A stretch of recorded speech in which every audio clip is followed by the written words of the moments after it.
Hi friends, welcome to my channel learning with Prachi. और आज हम लेंगे क्लास 12th फिजिकल एजुकेशन की unit 9 psychology and sports. So let's get started.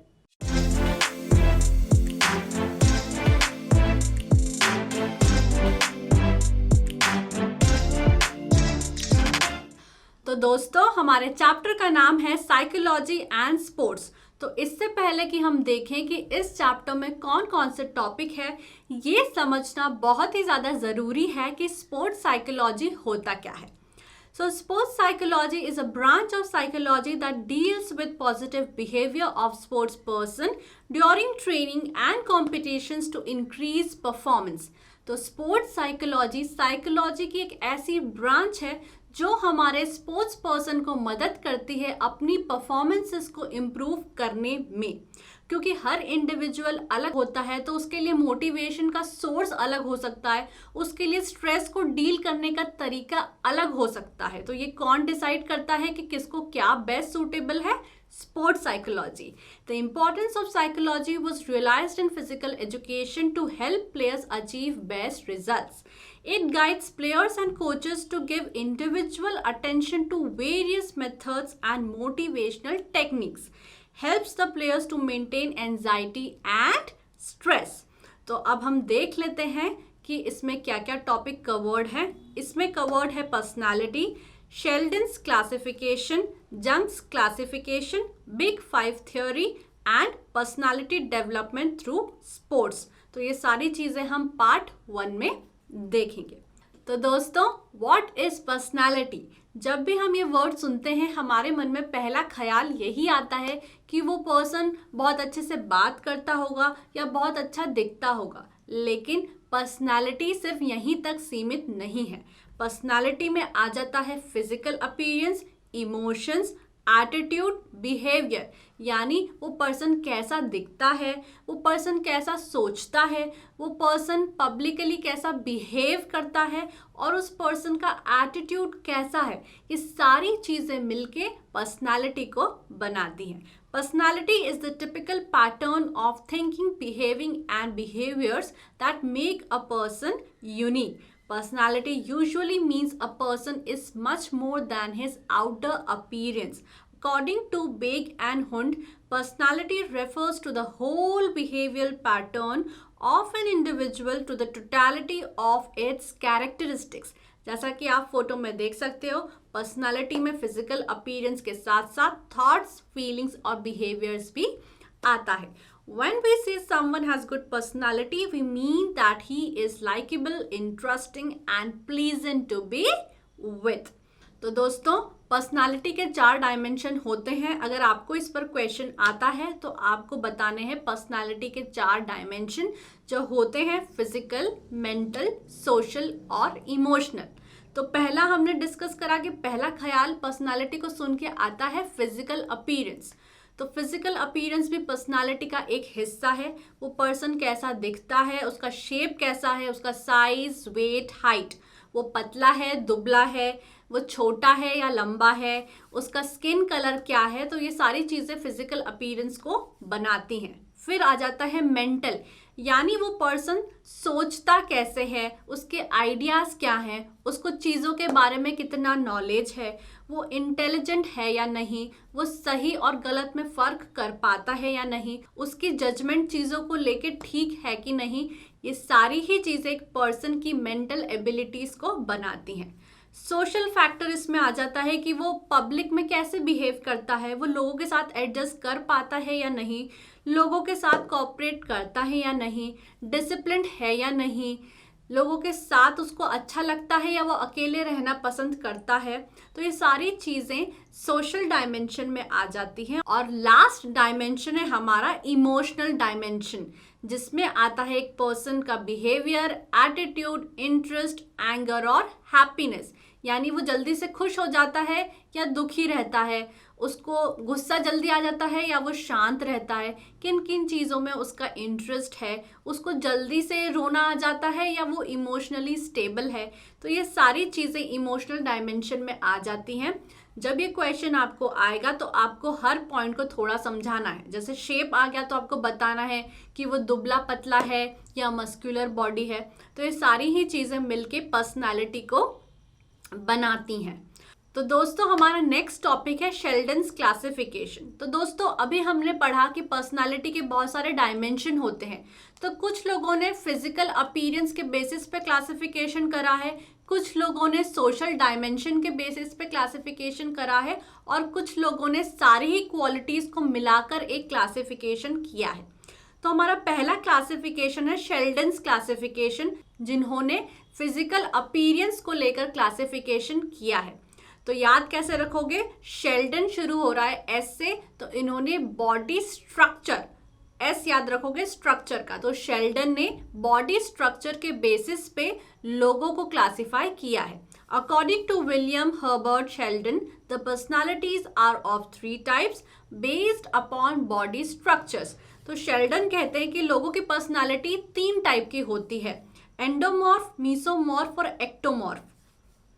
अब हम इन सारी पर्सनालिटीज को डीप में जानेंगे। तो पहली होती है एंडोमॉर्फ, जो होते हैं short and plump.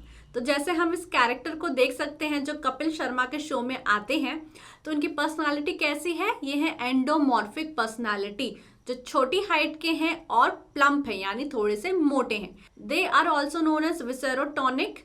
Generally, they have large round belly, short neck, short arms and wide hips. They have a lot of fat on their body. तो जैसा कि हम फोटो में भी देख सकते हैं, उनकी बेली, उनका पेट बाहर निकला हुआ रहता है, उनकी हाइट कम होती है, उनकी नेक और आर्म्स छोटे होते हैं। Low on physical fitness level, related to speed and endurance, but have massive strength, thus good in sports. तो ये जो लोग होते हैं वो फिजिकली थोड़े से अनफिट होते हैं, उनमें स्पीड और एंड्योरेंस की कमी होती है, लेकिन उनमें स्ट्रेंथ बहुत ज़्यादा होती है, तो वो स्पोर्ट्स में अच्छा परफॉर्म कर लेते हैं। They are comfort loving, peaceful, social, relax, tolerant person. तो ये काफ़ी ज़्यादा कंफर्ट पसंद करते हैं, खाने पीने के शौकीन होते हैं, सोशल होते हैं, यानी लोगों से मिलना जुलना उनको पसंद है, और फूड लवर होते हैं। तो कैसे याद रखोगे? एंडोमॉर्फिक से हम इस कैरेक्टर को याद रखेंगे जो कपिल शर्मा के शो में आते हैं, और ये छोटी हाइट के हैं, प्लम्प हैं, और खाने पीने के बहुत ज़्यादा शौकीन हैं। नेक्स्ट हमारी पर्सनालिटी है मीसोमॉर्फिक पर्सनालिटी, जो होते हैं हैवी एंड मस्कुलर, जैसे कि जॉन की जो बॉडी है वो काफ़ी ज़्यादा मस्कुलर है। तो वो कौन सी पर्सनालिटी है? मीसोमॉर्फिक personality. These person have muscular body with broad chest, strong legs and arms with medium height. अब ये जो लोग हैं बहुत मस्कुलर लोग होते हैं, तो इनकी स्ट्रेंथ, स्पीड और फ्लेक्सिबिलिटी अच्छी होती है, इनकी बॉडी में फैट कम होता है, अट्रैक्टिव पर्सनालिटी होते हैं, fit for all activities, active and combative person, और काफ़ी ज़्यादा करेजियस और एडवेंचरस होते हैं। तो जैसा कि हमने पिछले में देखा था, एंडोमॉर्फिक पर्सनालिटी में बहुत ज़्यादा फैट होता है बॉडी में, मीसोमॉर्फिक पर्सनालिटी वाले लोग फिट होते हैं और उनकी बॉडी में फैट कम होता है। और लास्ट हमारी पर्सनालिटी आ जाती है एक्टोमॉर्फिक पर्सनालिटी, जो होते हैं टॉल एंड थिन, जैसे कि इमरान खान। तो ये जो लोग होते हैं वो दुबले और पतले होते हैं। They are slim and thin with narrow face, shoulders, chest and hips. They have low fat on their body, have less strength but dominate in endurance activities. जो दुबले पतले लोग होते हैं उनमें स्ट्रेंथ तो ज़्यादा नहीं होती है, लेकिन एंड्योरेंस, कोई भी एक्टिविटी को बहुत देर तक करने में ये लोग सक्षम होते हैं, काबिल होते हैं। ये काफ़ी ज़्यादा क्वाइट होते हैं, सेंसिटिव होते हैं, फ्रेजाइल होते हैं, सेल्फ कॉन्शियस होते हैं, एंशियस होते हैं, थॉटफुल और आर्टिस्टिक नेचर के होते हैं। तो दोस्तों शेल्डन किस बेसिस पे क्लासिफाई करते हैं? बॉडी के स्ट्रक्चर पे, फिजिकल अपीयरेंस पे क्लासिफाई करते हैं। इनके क्लासिफिकेशन में 3 टाइप होते हैं, एंडोमॉर्फ, मीसोमॉर्फ और एक्टोमॉर्फ। एंडोमॉर्फ जो होते हैं काफ़ी ज़्यादा मोटे होते हैं, उनकी बेली बाहर होती है, बहुत ज़्यादा बॉडी में फैट होता है, फूड लवर होते हैं। मीसोमॉर्फ जो होते हैं वो जॉन की तरह मस्कुलर बॉडी के होते हैं, उनकी बॉडी में फैट कम होता है, वो काफ़ी ज़्यादा करेजियस और एडवेंचरस होते हैं। और लास्ट आते हैं एक्टोमॉर्फ, जो दुबले पतले से होते हैं, थोड़े से क्वाइट, एंशियस होते हैं। एज सच तो उनमें ज़्यादा स्ट्रेंथ नहीं होती, लेकिन एंड्योरेंस बहुत ज़्यादा होता है। तो ये हो गया हमारा शेल्डन्स क्लासिफिकेशन। तो दोस्तों हमारा नेक्स्ट टॉपिक है जंग्स क्लासिफिकेशन। तो शेल्डन ने क्या क्या था, फिजिकल अपीयरेंस और बॉडी स्ट्रक्चर के बेसिस पे डिवाइड करा था। जंग बोलते हैं कि मैं तो सोशल डायमेंशन के बेसिस पे डिवाइड करूंगा, यानी कि वो पर्सन पब्लिक में कैसा बिहेव करता है, वो लोगों से ज़्यादा बात करता है या अकेले रहना पसंद करता है। तो according to Carl Jung, classification based on social dimension personality is of two types, introvert और एक्सट्रोवर्ट। इंट्रोवर्ट जो अकेले अकेले और अपने में ही रहना पसंद करते हैं, और एक्सट्रोवर्ट पर्सनालिटी लोगों से मिलने में ज़्यादा यकीन रखते हैं। ऑलराइट, तो इंट्रोवर्ट पर्सनालिटी में आ जाता है shyness, social withdrawal, talk less. They have their own internal world of ideas, thoughts, behaviours, interest and attitude.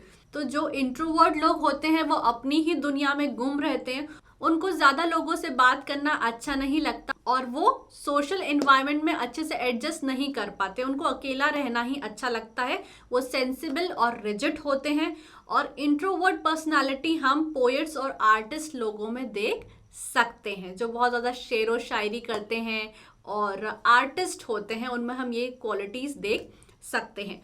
और एक्सट्रोवर्ट पर्सनालिटी कौन होते हैं, जो बहुत ही आउटगोइंग, फ्रेंडली, टॉकेटिव, सोशल होते हैं, उनको लोगों से बात करना बहुत अच्छा लगता है। जैसे कि जब वी मेट के गीत, वो बहुत ज़्यादा एक्सट्रोवर्ट पर्सनालिटी थी। They prefer contacts, generous, supportive, courageous. Prefer contacts का मतलब क्या है, वो लोगों से बात करने में, उनसे मिलने जुलने में, उनसे रिश्ते रखने में यकीन रखते हैं। Interact with external world, show interest in present reality than future. तो जो इंट्रोवर्ट होते हैं वो थोड़े से फ्यूचरिस्टिक अप्रोच वाले होते हैं, लेकिन एक्सट्रोवर्ट जो है वो प्रेजेंट में जीने में यकीन रखते हैं। Express their feelings openly, take decisions quickly, not affected easily with difficulties. तो अपनी फीलिंग्स को खुल के बताते हैं। इंट्रोवर्ट जो होते हैं अपने मन में ही रखते हैं, ज़्यादा लोगों से बात नहीं करते, लेकिन एक्सट्रोवर्ट जो है सभी से बात करने में, अपनी फीलिंग्स को खुल के बताने में यकीन रखते हैं। और ये जो क्वालिटीज़ हैं हम पॉलिटिकल लीडर्स और एक्टर्स में देख सकते हैं। तो जंग के हिसाब से दो टाइप के लोग होते हैं, या तो लोग इंट्रोवर्ट होते हैं या तो लोग एक्सट्रोवर्ट होते हैं। दोस्तों हमारा नेक्स्ट टॉपिक है बिग 5 थ्योरी। अब बिग 5 थ्योरी ये कहती है कि सारे ही लोगों में ये 5 तरह की कैरेक्टरिस्टिक्स हम देख सकते हैं, लेकिन कुछ लोगों में ये जो कैरेक्टरिस्टिक्स हैं थोड़ी हाई डिग्री में है, कुछ लोगों में ये जो कैरेक्टरिस्टिक्स हैं वो लो डिग्री में। फॉर एग्जाम्पल इमोशनल कोशेंट, सारे ही लोग इमोशनल होते हैं, लेकिन कुछ लोग ज़्यादा इमोशनल होते हैं, कुछ लोग कम इमोशनल होते हैं। जैसे कि नेहा कक्कड़, वो एक्सट्रीमली इमोशनल है, तो उनको इमोशनल कोशेंट में हाई डिग्री मिलेगी, हाई स्कोर मिलेगा।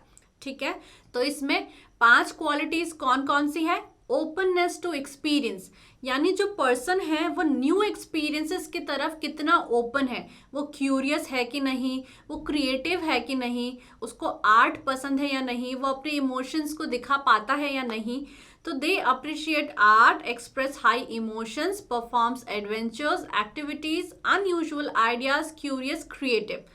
अब ओपननेस टू एक्सपीरियंस में कुछ पर्सन बहुत ज़्यादा ओपन टू एक्सपीरियंस हो सकते हैं और कुछ लोग कम ओपन टू एक्सपीरियंस हो सकते हैं। ठीक है, नेक्स्ट क्वालिटी है कॉन्शियसनेस। कॉन्शियसनेस का मतलब है वो पर्सन गोल ओरिएंटेड है कि नहीं, उसकी लाइफ में कोई गोल है कि नहीं, वो ड्यूटीफुली एक्ट करता है कि नहीं, वो डिसिप्लिन में रहता है कि नहीं। तो कुछ लोग ज़्यादा कॉन्शियसनेस में बिलीव रखते हैं, कुछ कम में। They have a tendency to show self-discipline, act dutifully, aim for achievement, behavior is planned and not spontaneous. Extroversion, अभी हमने बात करी एक्सट्रोवर्ट के बारे में, तो ज़्यादा खुल के अपनी बात को बताते हैं, ज़्यादा टॉकेटिव रहते हैं। So they have high energy, positive emotions, social ability and talkative. तो कुछ लोग ज़्यादा खुलकर अपनी बातों को बता पाते हैं, कुछ कम बताते हैं। अग्रीबलनेस, they are compassionate, cooperative towards others, helpful and trustworthy.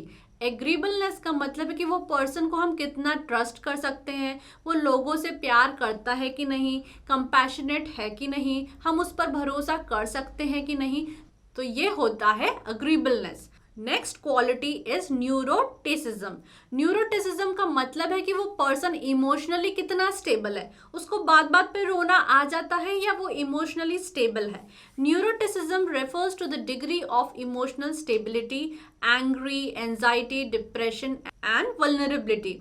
यानी कि उसको जल्दी से गुस्सा आ जाता है, वो जल्दी से एंशियस हो जाता है, जल्दी से इमोशनल हो जाता है, या वो इमोशनली स्टेबल है। तो दोस्तों ये चार्ट हम देख सकते हैं जिसमें बिग 5 पर्सनालिटी डायमेंशन दिए हैं। जैसे ओपननेस टू एक्सपीरियंस में अगर वो हाई है तो वो imaginative, curious, open to new ideas है। लो है तो narrow field of interest like the tried and true. Emotional stability high है तो स्टेबल और कॉन्फिडेंट है। लो है तो मूडी और लोअर सेल्फ कॉन्फिडेंस है। कॉन्शियसनेस में रिस्पॉन्सिबल है, डिपेंडेबल है, गोल ओरिएंटेड है, या फिर इम्पल्सिव और केयर फ्री है अगर स्कोर लो हुआ तो। अग्रीबलनेस हाई है तो वो वार्म, कंसिडरेट और गुड नेचर का है, सभी की मदद करता है, उस पर लोग ट्रस्ट कर सकते हैं। लेकिन अग्रीबलनेस कम हो तो वो अकेला अकेला रहता है और चिड़चिड़ा रहता है। And last is extroversion. अगर हाई है तो आउटगोइंग, एनर्जेटिक और ग्रेगारियस है, और लो है तो क्वाइट, विथड्रॉन रहता है। दोस्तों हमारा लास्ट टॉपिक है पर्सनालिटी डेवलपमेंट थ्रू स्पोर्ट्स, यानी स्पोर्ट्स हमारी पर्सनालिटी को कैसे डेवलप करता है। इम्प्रूव्स फिजिकल पर्सनालिटी, तो स्पोर्ट्स खेलने से हमारा बॉडी स्ट्रक्चर इम्प्रूव होता है। इम्प्रूव्स हेल्थ, हमारी हेल्थ तो अच्छी होती ही है।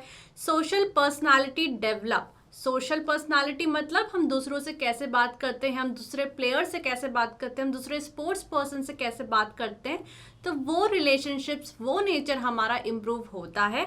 इमोशनल पर्सनालिटी इम्प्रूव्स, तो कभी हम खेल में जीतते हैं, कभी हम खेल में हारते हैं, तो इमोशंस हमारे कंट्रोल में रखना हमको स्पोर्ट्स सिखाता है। इम्प्रूव्स सेल्फ एस्टीम, यानी स्पोर्ट्स खेलने से हमारे अंदर एक कॉन्फिडेंस पे बिल्डअप हो जाता है। रिलीफ फ्रॉम स्ट्रेस, हमारा स्ट्रेस कम करता है। जब हमको ज़्यादा अच्छा नहीं लगता, अगर हम कोई स्पोर्ट्स खेल लेते हैं तो हमारा स्ट्रेस जो है वो भाग जाता है। डेवलप्स क्रिएटिविटी, यानी बहुत ज़्यादा अलर्टनेस और एडवेंचर स्पोर्ट्स हमारे लाइफ में लेकर आता है। जैसे हम क्रिकेट खेल रहे हैं तो हमको अलर्ट रहना है कि कभी भी कैच करने के लिए बॉल आ सकती है। And last is inculcates moral values, यानी स्पोर्ट्स हमारी पर्सनालिटी में मॉरल वैल्यूज डालता है। मॉरल वैल्यूज क्या है? ऑनेस्टी, ट्रूथफुलनेस, ओबीडियंस, तो ये सारी ही चीज़ें स्पोर्ट्स हमारी पर्सनालिटी में डालता है। तो दोस्तों यहाँ पर हमने क्लासिफिकेशन देखे अलग अलग डायमेंशन से। शेल्डन जो है वो फिजिकल अपीयरेंस, बॉडी स्ट्रक्चर के हिसाब से क्लासिफाई करता है। जंग जो है वो सोशल डायमेंशन के हिसाब से क्लासिफाई करता है कि इंट्रोवर्ट है या एक्सट्रोवर्ट है। और बिग 5 थ्योरी कहती है कि सभी में ये क्वालिटीज़ होती हैं, किसी में हाई डिग्री में होती है, किसी में लो डिग्री में होती है। और इसी के साथ हमारा जो पार्ट 1 है वो कंप्लीट हो जाता है। तो फ्रेंड्स ये था मेरी तरफ से पीई यूनिट 9 का एक्सप्लेनेशन। अगर आपको ये वीडियो अच्छा लगा हो तो वीडियो को लाइक कर दो, चैनल को सब्सक्राइब कर दो, and wish you good luck for your exams.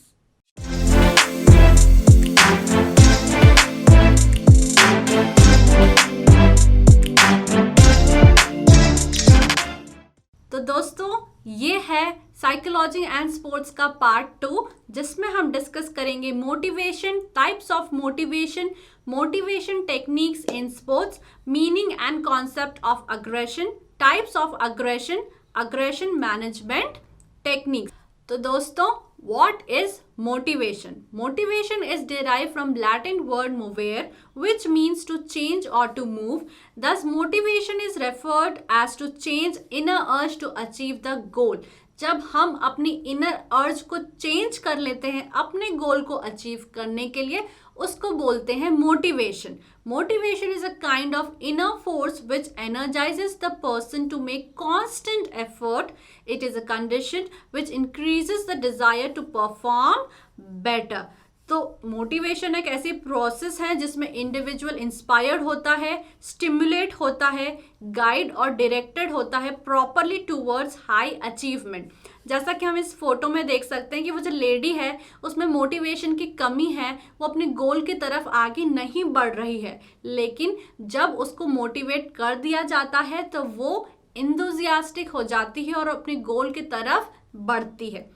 तो दोस्तों, मोटिवेशन जो होता है वो दो टाइप का होता है, इंटरनल या फिर इंट्रिंसिक, एक्सटर्नल या फिर एक्सट्रिंसिक। इंटरनल का मतलब है कि वो जो मोटिवेशन है वो हमारे अंदर से ही आ रहा है। सोर्स ऑफ मोटिवेशन हम खुद हैं, हमको बाहर जाके मोटिवेशन ढूंढने की जरूरत नहीं पड़ रही। और एक्सटर्नल मोटिवेशन का मतलब है जब बाहर का कोई सोर्स हमको मोटिवेट करता है हमारे गोल की तरफ बढ़ने के लिए, तो वो हो जाता है एक्सटर्नल मोटिवेशन। जैसे हमने किसी और पर्सन को देख लिया जो लाइफ में बहुत अच्छा कर रहा है तो हम मोटिवेट हो जाते हैं, या फिर हमने कोई ऐसी बात सुन ली जिससे हम मोटिवेट हो जाते हैं, तो वो हो जाता है एक्सटर्नल मोटिवेशन। तो दोस्तों, जैसा कि हम फोटो में देख सकते हैं, दोनों बच्चे फुटबॉल खेल रहे हैं, लेकिन एक बच्चा इंटरनली मोटिवेटेड है और एक बच्चा एक्सटर्नली मोटिवेटेड है। जो इंटरनल मोटिवेशन वाला बच्चा है वो सोच रहा है कि मुझे खेलना है और जीतना है, क्योंकि जीतने से उसको खुशी मिलेगी। Motivated to perform an activity for its own sake and personal rewards. लेकिन जो एक्सटर्नली मोटिवेटेड है वो क्या बोल रहा है कि मुझे जीतना है क्योंकि जीतने पर रिवॉर्ड मिलेगा। Motivated to perform an activity to earn a reward और अवॉइड पनिशमेंट। तो हम इसको अभी डीप में जान लेते हैं। इंटरनल और intrinsic motivation. This motivation is within an individual and guides individual to perform better to satisfy one's own personal feelings. जैसे कि हम इस फोटो में इस लड़की को देख सकते हैं, वो पढ़ रही है, इसीलिए नहीं कि पढ़ने से उसको अच्छी ग्रेड्स मिलेगी, बट वो इसीलिए पढ़ रही है ताकि उसका नॉलेज बढ़े। Engage in a behavior because it is personally rewarding and not for an external reward. तो ये बहुत सारी चीज़ों पे डिपेंड होता है, जैसे कि biological needs, hunger, thirst etcetera. अब जैसे भूख लगती है या प्यास लगती है तो हमको कोई मोटिवेट नहीं करता है कि जाओ जाके खाना खाओ, जाओ जाके पानी पियो, हम खुद ही चले जाते हैं। तो वो हो जाती है बायोलॉजिकल नीड्स। सोशल नीड्स होती है, मैं अपनी फैमिली के लिए कुछ करके दिखाऊंगा, मैं अपने दोस्तों के लिए कुछ करके दिखाऊंगा। इमोशनल नीड्स, मुझे इस सब्जेक्ट में बहुत ज़्यादा इंटरेस्ट है इसीलिए मैं इसको पढ़ूंगा। पर्सनल नीड्स यानी सेफ्टी, पर्सनालिटी, ये जॉब मैं करूंगा तो मेरी पर्सनालिटी ग्रूम होगी, अच्छी होगी, इसीलिए मैं इसको करना चाहता हूँ। तो इंटरनल मोटिवेशन बहुत सारे फैक्टर्स पे डिपेंडेंट होता है। गोल सेटिंग, जो पर्सन है वो खुद ही गोल सेट करता है, उसको खुद से ही मोटिवेशन आता है कि मेरा ये गोल है और मुझे ये अचीव करना है। सेल्फ अप्रेजल, जो पर्सन इंटरनली मोटिवेटेड है वो खुद ही अपने आप को अप्रेज करता है कि यहाँ मैंने गलती करी है, यहाँ मैंने अच्छा काम करा है, खुद को शाबाशी देगा, खुद को डांटेगा। ऑटो सजेशन, खुद को ही सजेस्ट करता है कि अब मुझे ऐसा करना चाहिए, अब मुझे वैसा करना चाहिए। पॉजिटिव एटीट्यूड रहता है और नॉलेज बढ़ाने में विश्वास रखता है। तो जो पर्सन इंटरनली मोटिवेटेड होता है वो मोटिवेशन का सोर्स कहीं बाहर नहीं ढूंढता, उसको खुद में ही एक मोटिवेशन होता है और वो पहले गोल सेटिंग करता है, सेल्फ अप्रेजल करता है, ऑटो सजेशन करता है, पॉजिटिव एटीट्यूड रखता है और हमेशा अपने नॉलेज को बढ़ाने की सोचता है। नेक्स्ट इज एक्सटर्नल और एक्सट्रिंसिक मोटिवेशन। तो जैसा कि हमने बोला था कि ये जो मोटिवेशन है वो खुद से नहीं आता, किसी एक्सटर्नल सोर्स से आता है। ठीक है, जैसे हमने देखा था कि ये बच्चा इसीलिए जीतना चाहता है क्योंकि जीतने पर रिवॉर्ड मिलेगा, अवार्ड मिलेगा। This motivation depends upon various environmental factors. First is reward, cash, promotion, honour, recognition. मैं अगर इस जॉब को अच्छे से परफॉर्म करता हूं तो मेरा प्रमोशन हो जाएगा, तो ये क्या हो गया, एक्सटर्नल मोटिवेशन, कि प्रमोशन मिलेगा इसीलिए मैं अच्छे से परफॉर्म करूंगा। Punishment, physical punishment, blame, social withdrawal. अगर मैंने ये होमवर्क नहीं करा तो टीचर मुझे डांटेगी, इसीलिए होमवर्क कर लिया, तो ये क्या हो गया, एक्सटर्नल मोटिवेशन। और इंटरनल मोटिवेशन वाला बच्चा क्या सोचेगा कि मैं ये होमवर्क कर लेता हूँ, इससे मुझे कोई नई चीज़ सीखने को मिलेगी, मेरा नॉलेज बढ़ेगा। Test, evaluation and competition. जब हम स्कूल में पढ़ते हैं तो हम देखते हैं कि कोई पर्सन है जो बहुत अच्छा परफॉर्म कर रहा है, तो उसको देख के हम मोटिवेट हो जाते हैं कि कंपटीशन बहुत तगड़ा है, उसके जितने मार्क्स लाना है, उसके जैसा बनना है, तो वो हो जाएगा test, evaluation and competition. Teacher pupil relationship, कभी कभी हमको टीचर्स इतने अच्छे मिल जाते हैं जो हमको बहुत ज़्यादा मोटिवेट करते हैं लाइफ में आगे बढ़ने के लिए, अपने गोल को अचीव करने के लिए। तो जब अच्छा टीचर मिल जाता है तो स्टूडेंट्स जो हैं अपने आप मोटिवेट हो जाते हैं। इक्विपमेंट एंड सराउंडिंग, अब जैसे क्रिकेट खेलने का, और इक्विपमेंट्स इतने अच्छे हैं कि मज़ा आ गया बिल्कुल, तो इक्विपमेंट को देख के मोटिवेशन मिल जाता है कि क्या बैट है, मतलब आज तो बिल्कुल बहुत ही अच्छी परफॉर्मेंस कर दूंगा। या फिर सराउंडिंग, जब हम देखते हैं कि हमारे आसपास वाले लोग भी बहुत ज़्यादा मेहनत कर रहे हैं, अपने गोल की तरफ बहुत ज़्यादा डेडिकेटेड है, तो हम उनको देख के मोटिवेट हो जाते हैं। Active participation, that is continuous progress. तो जब हम कोई काम लगातार कर रहे हैं और हम पीछे पलट के जब देखते हैं अपनी परफॉर्मेंस को, तो हम देख रहे हैं कि हमारी परफॉर्मेंस का ग्राफ बहुत अच्छे से बढ़ रहा है। तो खुद की परफॉर्मेंस को देख के एक मोटिवेशन सा आ जाता है कि और अच्छा परफॉर्म करना है, क्योंकि मेरी ग्रोथ हो रही है, मेरी प्रोग्रेस हो रही है। तो वो हो जाता है active participation. Audio visual aids, TV में कुछ ऐसा देख लिया कि उसको देख के बहुत ज़्यादा मोटिवेशन आ गया, या फिर ऐसा कोई गाना सुन लिया, ऐसी कोई बात सुन ली जिसको सुन के बहुत ज़्यादा मोटिवेशन आ गया, तो वो हो जाता है ऑडियो विजुअल एड्स। तो ये हो जाते हैं हमारे सारे एक्सटर्नल मोटिवेशन के सोर्सेस। दोस्तों, हमारा नेक्स्ट टॉपिक है मोटिवेशन टेक्निक इन स्पोर्ट्स। जो हमारे एथलीट्स होते हैं, जो हमारे स्पोर्ट्स पर्सन होते हैं, उनको मोटिवेट करने के लिए बहुत सारे टेक्निक्स का इस्तेमाल होता है। Motivational factors play a very important roll on the performance. By using motivational factors, a high level performance can be achieved in sports. Thus, it can bring good winning results. Motivational factors in sports are as follows. Good health of athlete. जब दूसरे players देख रहे हैं कि विराट कोहली ने छोले भटूरे खाना छोड़ दिया है, उन्होंने ठान लिया है कि वो इंटरनेशनल स्टैंडर्ड्स को मैच करेंगे, अपनी बॉडी को अच्छा करेंगे, तो उनकी हेल्थ को देख के बाकी लोग भी मोटिवेट हो रहे हैं कि हमको भी अपनी हेल्थ अच्छी करनी है। हेल्दी इन्वायरमेंट, अगर सभी लोग अपने गोल के प्रति बहुत ज़्यादा डेडिकेटेड हैं, वो देख रहे हैं कि MS धोनी रात रात भर जागकर प्रैक्टिस कर रहे हैं, तो दूसरे लोग भी प्रैक्टिस करने लगेंगे। गुड प्ले फील्ड्स, कभी कभी पिच को देख के एकदम मज़ा आ जाता है कि यार क्या पिच है, मतलब यहाँ खेलने से तो बिल्कुल मज़ा ही आ जाएगा। तो गुड प्ले फील्ड्स भी एक मोटिवेशन का सोर्स हो सकते हैं। सफिशिएंट प्रैक्टिस, ज़्यादा प्रैक्टिस करेंगे तो ज़्यादा कॉन्फिडेंस आएगा, तो ज़्यादा मोटिवेटेड रहेंगे। कोचिंग एंड गाइडेंस, तो हमारे कोचेस तो होते ही इसलिए हम मुक्केबाजी में देखते हैं कि साइड में कोचेस खड़े रहते हैं, कुछ कुछ आके बोलते रहते हैं, मोटिवेट करते रहते हैं। तो कोचेस भी मोटिवेशन का एक सोर्स है। स्पेक्टेटर्स फीडबैक, स्पेक्टेटर्स का मतलब क्या है? वो लोग जो मैचेस देखने आते हैं, गेम देखने आते हैं, तो वो अगर बहुत ज़ोर ज़ोर से ताली बजाएंगे, अच्छा बोलेंगे, तो जो प्लेयर्स हैं वो भी मोटिवेट होंगे। या फिर वो बुरा बुरा बोलेंगे तो जो प्लेयर्स हैं वो भी थोड़े से डीमोटिवेट हो जाते हैं। जैसे हम छिछोरे में देखते हैं, वो अपना कंपटीशन कम करने के लिए क्या करते हैं, उनको बुरा भला कहते हैं, उनको डाइवर्ट करने की कोशिश करते हैं। तो इससे क्या, जो कंपटीशन है वो थोड़ी सी डीमोटिवेट हो जाती है। कंपटीशन, इंडिया और ऑस्ट्रेलिया का मैच हो तो मज़ा आ जाता है, लेकिन इंडिया और बांग्लादेश का मैच हो तो उतना ज़्यादा मोटिवेशन नहीं मिलता, क्योंकि जब कंपटीशन अच्छी तगड़ी हो तो मोटिवेशन भी आ जाता है अच्छा परफॉर्म करने का। रिवॉर्ड्स एंड पनिशमेंट, जीतेंगे तो 1 लाख रुपए मिलेंगे, 1 करोड़ रुपए मिलेंगे, तो वो ही एक मोटिवेशन का सोर्स बन जाता है। दोस्तों, हमारा नेक्स्ट टॉपिक है meaning and concept of aggression. Aggression का मतलब है बहुत गुस्सा आ रहा है, 2 प्लेयर्स जो हैं वो एक दूसरे का सिर फोड़ने के लिए तैयार हैं, तो ऐसा क्यों होता है और अग्रेशन का मतलब क्या है? The term aggression refers to a range of behavior that can result in both physical and psychological harm to oneself, others or object in the environment.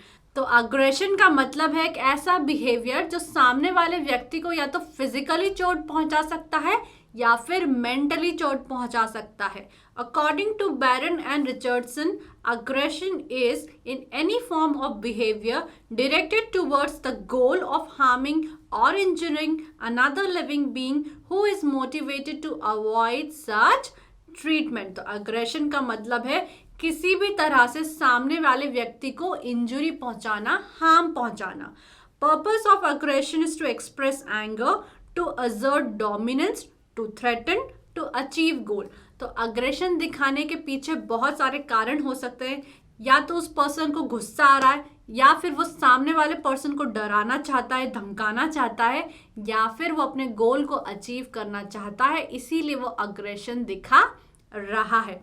तो दोस्तों, अग्रेशन कितने टाइप का होता है? अग्रेशन 3 टाइप का हो सकता है, इम्पल्सिव और हॉस्टाइल अग्रेशन, इंस्ट्रूमेंटल अग्रेशन या फिर असर्टिव अग्रेशन। अब इम्पल्सिव या हॉस्टाइल अग्रेशन को हम रिएक्टिव या फिर अफेक्टिव अग्रेशन भी कहते हैं। ये एमसीक्यू में आ सकता है। अब हॉस्टाइल अग्रेशन का प्राइमरी गोल क्या होता है? क्यों दिखाता है एक पर्सन हॉस्टाइल अग्रेशन? उसका प्राइमरी गोल होता है ऑफ इंजरिंग अनदर पर्सन और player.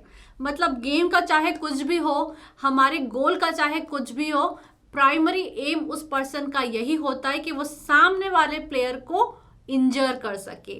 Characterised by strong emotion of anger and lost control, often instant and not planned, यानी वो इंस्टेंट ही होता है, प्लांट नहीं होता है। और मेन एम इसका यही होता है टू कॉज इंजरी और physical harm to another person. तो इसका एग्जाम्पल क्या होगा? Bowler throwing a bouncer. तो हम क्रिकेट में देखते हैं बहुत सारे ऐसे मैचेस हुए हैं जिसमें बॉलर को गुस्सा आ जाता है और वो अपना हॉस्टाइल अग्रेशन जाहिर कैसे करता है? एक बाउंसर फेंक के, जिससे काफ़ी बार जो सामने वाला बैट्समैन है उसको चोट लग जाती है। तो वो हो जाता है हॉस्टाइल अग्रेशन। हमारा नेक्स्ट अग्रेशन है इंस्ट्रूमेंटल अग्रेशन। अब इंस्ट्रूमेंटल अग्रेशन का गोल क्या होता है? Has intent to harm another person, but the superordinate goal is to achieve an outcome that is beneficial to the player or the team. मतलब इंजर तो करना ही है सामने वाले को, बट वो प्राइमरी गोल नहीं है। प्राइमरी गोल है अपने गोल को अचीव करना, अब चाहे उसके लिए दूसरों को हार्म पहुंच रहा हो। Also known as predatory or channeled aggression, it is marked by intended behavior to achieve a large goal. और ये केयरफुल प्लानिंग से होता है। जैसे हम फुटबॉल में देखते हैं कि गोल करने के लिए जो फुटबॉलर है वो काफ़ी अग्रेसिव हो जाता है, वो आसपास वाले को इंजर भी कर सकता है, हार्म भी कर सकता है, बट प्राइमरी गोल उसका क्या होता है? गोल करना, ना कि दूसरों को हार्म करना। और इम्पल्सिव या हॉस्टाइल अग्रेशन में प्राइमरी गोल इंजर करना ही होता है। दोस्तों, हमारा लास्ट टाइप ऑफ अग्रेशन है assertive aggression. It is the behavior that involves the use of legitimate physical or verbal force to achieve one's purpose. For example, sledging in cricket. तो दोस्तों, ये जो अग्रेशन होता है ये लेजिटिमेट होता है, यानी कि ये इलीगल नहीं होता है। और इसमें क्या होता है? सामने वाले प्लेयर को कुछ ऐसा भला बुरा कह देना ताकि उसको गुस्सा आ जाए या फिर वो अपने गेम से अपने फोकस को खो दे। जैसे कि स्लेजिंग होता है क्रिकेट में, यानी कि सामने वाले प्लेयर को कुछ भला बुरा कह देना ताकि उसका जो फोकस है वो गेम से हट जाए। हम एक मैच का एग्जांपल लेते हैं, जैसा कि आप स्क्रीन पर देख सकते हो। इंडिया वर्सेस ऑस्ट्रेलिया की बात हो रही है 2016 की 4th ODI की। तो जो ऑस्ट्रेलियन बॉलर है वो कोहली को थोड़ा सा गुस्सा दिलाने के लिए या उसका गेम से फोकस हटाने के लिए क्या बोलता है?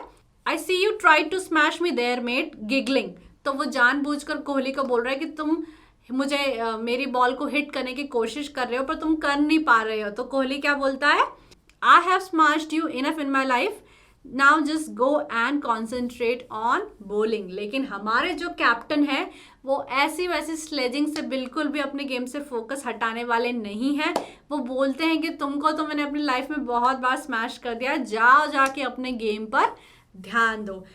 लेकिन बहुत बार स्लेजिंग में ऐसा होता है कि एक प्लेयर दूसरे प्लेयर को कुछ बोल देता है तो जो सामने वाला प्लेयर है गुस्सा हो जाता है, अग्रेसिव हो जाता है और वो आउट हो जाता है या अपने गेम पर फोकस नहीं रख पाता है।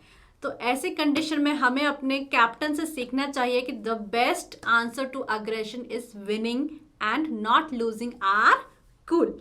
और दोस्तों, हमारा लास्ट टॉपिक है अग्रेशन मैनेजमेंट टेक्निक, यानी जब प्लेयर को गुस्सा आ रहा है तो वो अपने गुस्से पर कैसे काबू कर सकता है। डीप ब्रीदिंग, लंबी लंबी गहरी गहरी सांस लेने से, ड्रिंक वाटर पानी पीने से, अपने कोच का एडवाइस मानने से, अपने टारगेट पर फोकस रखने से, कि गुस्सा वुस्सा छोड़ो, अपने टारगेट पर ध्यान दो। जैसे कोई स्लेजिंग कर रहा है, लेकिन विराट कोहली ने क्या किया कि भाई तू जाके अपना काम कर, है ना, तो वो काफ़ी ज़्यादा फोकस है अपने गोल पर। सफिशिएंट प्रैक्टिस अच्छे करोगे तो परफॉर्मेंस अच्छी होगी, तो गुस्सा वैसे ही कम आएगा। एनकरेजमेंट, या तो दूसरे प्लेयर्स एनकरेज करें या तो स्पेक्टेटर्स एनकरेज करें, तो उससे भी गुस्सा कम हो जाएगा। स्टेइंग कूल एंड कॉन्फिडेंट, जैसा कि हम MS धोनी से सीख सकते हैं, कैप्टन कूल से। नेक्स्ट इज पेनल्टी, यानी कुछ गलत बोल देने से या ज़्यादा गुस्सा करने से हो सकता है पेनल्टी लग जाए, नेक्स्ट मैचेस में ना खेल पाए, तो उसके डर से भी गुस्सा कंट्रोल हो जाता है। And last is follow advice या फिर कोच, यानी अपने कोच की बात सुनो और खुश रहो। और इसी के साथ हमारा जो चैप्टर है वो खत्म हो जाता है। तो फ्रेंड्स, ये था मेरी तरफ से PE यूनिट 9 का एक्सप्लेनेशन। अगर आपको ये वीडियो अच्छा लगा हो तो वीडियो को लाइक कर दो, चैनल को सब्सक्राइब कर दो, and wish you good luck for your exams.